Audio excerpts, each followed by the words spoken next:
That's beautiful. That's all right. That's okay. No, he's on our side. There's comprehensive footage of a disturbing situation at a Trump rally in Pennsylvania, in which, after Trump repeatedly bashed the press from the stage, a rally goer actually attempted to physically attack reporters on site, so viciously that he had to be subdued and tased by multiple law enforcement officers. And the whole time, Donald Trump was cheering him on. But before we unpack all that, if you end up liking this video and you want to support the channel, please be sure to hit the like, subscribe, and alert bells before you go. All right, friends, we have several clips to talk about in this video. Donald Trump has a long, tortured, infamous, and unacceptable history of attacking the press, bashing the press. I have my issues with American media. They are legitimate as far as I'm concerned, but I don't think that reporters should be sued into oblivion. I don't think they should be physically assaulted. And I certainly wouldn't describe the press, even Fox, as the enemy of the state, because it's just really demagogic language, particularly coming from somebody who was the president of the United States. And Donald Trump, I mean, my God, said it dozens, hundreds, perhaps thousands of times over his decade-long political career as both the candidate and the sitting president of the United States. And so what happened in Pennsylvania, in clips I'm about to show you, probably shouldn't be that surprising. It's like the natural culmination of a violent movement, which is what MAGA very much is, at least large swaths of it, finally giving vent to their ire about the press. So what I'm about to show you is a supercut of various footage angles, just collated together so you can see from multiple angles, of what happened after Trump bashed the press at a rally in Pennsylvania, and then a rally goer attempted to attack the press. Oh, look at all of the fake news. They got a lot of fake news back there. That's a lot of fake news, David. But the fake news, you know what they say? He rambled. That's why they call it the fake news media. It's 2016 we did great, but 2020 we did much better, generally. Since Kamala and the media don't want to talk about her radical record, we will.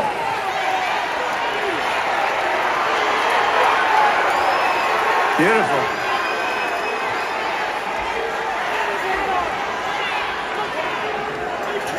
That's beautiful.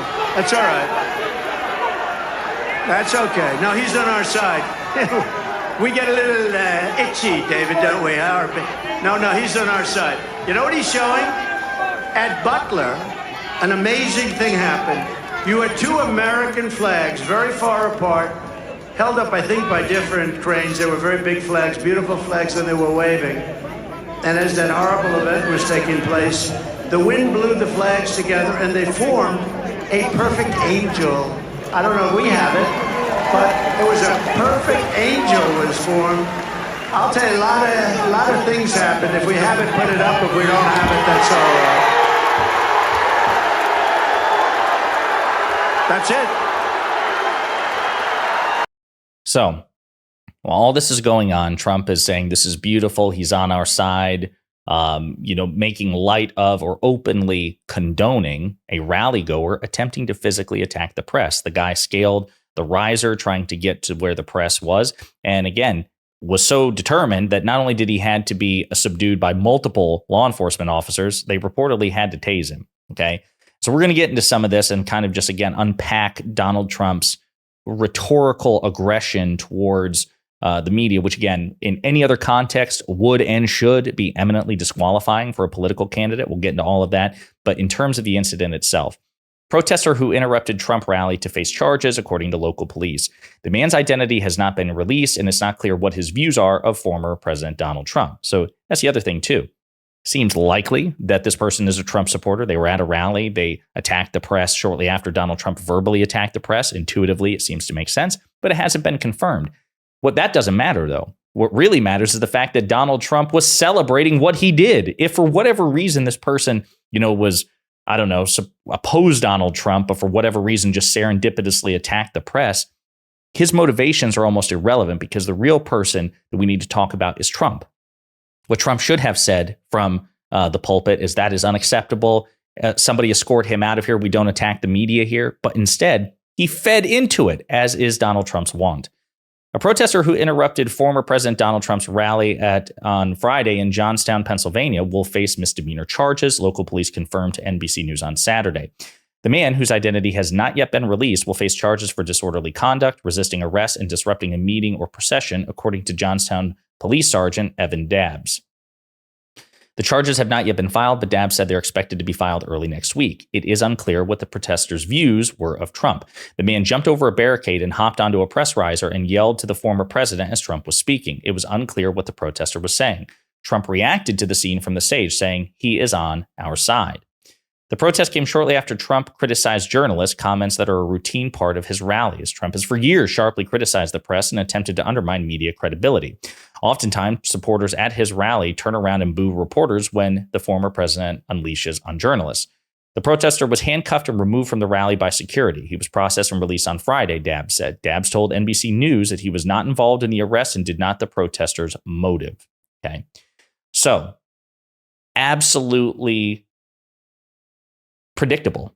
I mean, perhaps not the specific time and date, right? But the culmination of Trump's rhetoric against, it could get worse than this, right? Donald Trump has spent years attacking the media.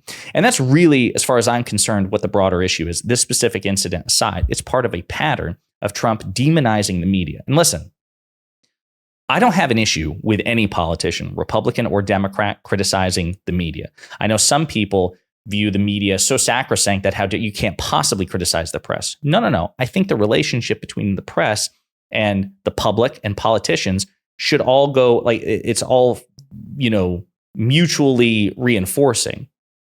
The press are not perfect. Reporters are not perfect. I criticize the media quite a bit here on this channel, particularly legacy media, particularly mainstream media. It's perfectly fair. If the press gets something wrong, a politician shouldn't be required not to say anything. But if you are a politician, if you are the president, the most powerful politician, if you're a former president trying to become president again, I do think you have to be very, very careful with your words, because your words matter more than any reporters. And Donald Trump is not careful with his words. Donald Trump is reckless. He's incendiary. He is wildly irresponsible. And again, anything that he has said, even that particular incident, yes, nobody was hurt, but that was because of the intervention of law enforcement officers. And any other politician, including, I would imagine, most Republicans, they would be facing severe public backlash, I think, even in 2024. Perhaps not so much Republicans, but even then, I think even many Republicans would still be facing enormous electoral and political consequences if they had that sort of reaction to somebody threatening the press the way that Trump did there. There's something about Trump, though, where he's just graded on a curve. And I'll point out that it's not even just his insults of the press and his celebration and glorification of violence against the press. He has even repeatedly threatened to use the powers of the state as the sitting president of the United States. He wants to use the Justice Department and executive agencies to investigate, to scrutinize, and to punish the media that he thinks is critical of him, particularly MSNBC. He says that if he's reelected, he has repeatedly publicly said on Truth Social and elsewhere that he will use the powers of the executive branch to punish MSNBC. I want you to imagine, how would right-wing media or mainstream media, again, we don't even have to look at it through a partisan lens. How would mainstream media react? How would CNN and CNN panels and panelists react if President Biden came out and said, you know what, my last few months in office, I'm going to use the powers of state to investigate Fox News. Fox News has an enormous responsibility as a keystone of the press to be fair and responsible. And yet here they are having to pay $800 million out in a defamation lawsuit settlement because they contributed to the lies and dishonesty which pervaded the 2020 election. They tried to help Donald Trump steal the 2020 election from me, the rightful fair winner. They knowingly signal boosted his lies simply to avoid losing viewer share to Newsmax and OAN. It would be easy, by Trump's own logic, for President Biden to do that, to justify doing that. But how would everybody react? Republicans, of course, would be apoplectic. Oh my God, how dare you? Tyrant, fascist, communist, how dare you threaten to use the powers of state against oppositional media or critical media? Mainstream media would say the same thing. My God, the New York Times, CNN, even MSNBC, they would close ranks and condemn any Democrat who said the sort of things about the press that Donald Trump has said about the press or threatened to do with elements of the press. But because it's Trump, Well, he just says things. We don't have to hold him responsible for it. We don't have to take any of it seriously. It's ridiculous. It's hypocritical. It's irrational. It's stupid. And all of these things just feed together. Donald Trump can't handle criticism. He's a thin-skinned, malignant narcissist. And so he just attacks anyone who criticizes him with impunity. And he commands a cult, tens of millions of Americans strong. What happened at that rally in Johnstown, Pennsylvania, is again predictable. It is the natural culmination, a natural consequence of years and years and years and years and years of relentless rhetoric. And we don't know where it could end. That's why it's so important for those of us who are eligible voters to make sure we punish Donald Trump and MAGA collectively at the ballot box and say that this is unacceptable. If you have criticism of the press, Fox or MSNBC, that's fine, but be careful with your words.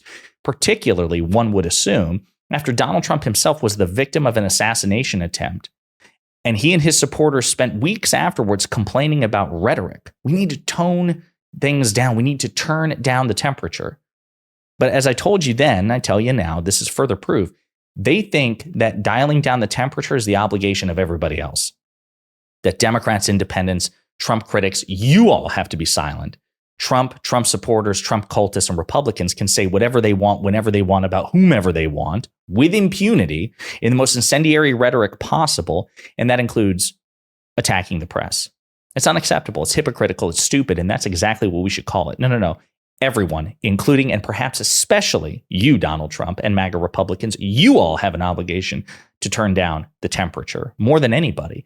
And if you're not prepared to do that, then nobody should take anything you say about rhetoric particularly seriously, and we should mock you for your hypocrisy and your stupidity. Let me know what you think in the comments.